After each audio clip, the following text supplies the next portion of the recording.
আজকে হবে রুই মাছের টক। নুন হলুদ দিয়ে মাছটাকে মেখে রাখলাম, রেখে সর্ষেটাকে ভিজিয়ে রাখতে হবে। আর যাবে তেঁতুল।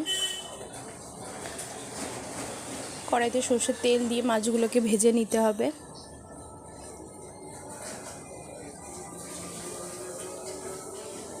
আর একটা পেস্ট করে নিতে হবে, লঙ্কা পেস্ট করে নিলাম।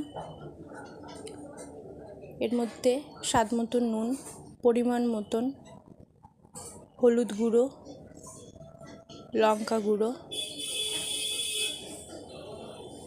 মাছগুলো ভাজা হয়ে গেছে, তুলে নিলাম মাছগুলোকে। ফোড়নে যাবে 5 ফোড়ন। যে মশলাটা রেডি করেছিলাম সেই মশলাটা দিয়ে দিলাম। তেঁতুলের পাল্পটা বার করে নেব। সর্ষেটা দিয়ে দিলাম। কিছুক্ষণ কষিয়ে তেঁতুলের পাল্পটাও দিয়ে কষিয়ে নিতে হবে। এবার মাছগুলোকে দিয়েও সামান্য কষিয়ে নিতে হবে। কষে গেলে তেল ছেড়ে দিলে আমরা অল্প পরিমাণ গরম জল দিয়ে দেব।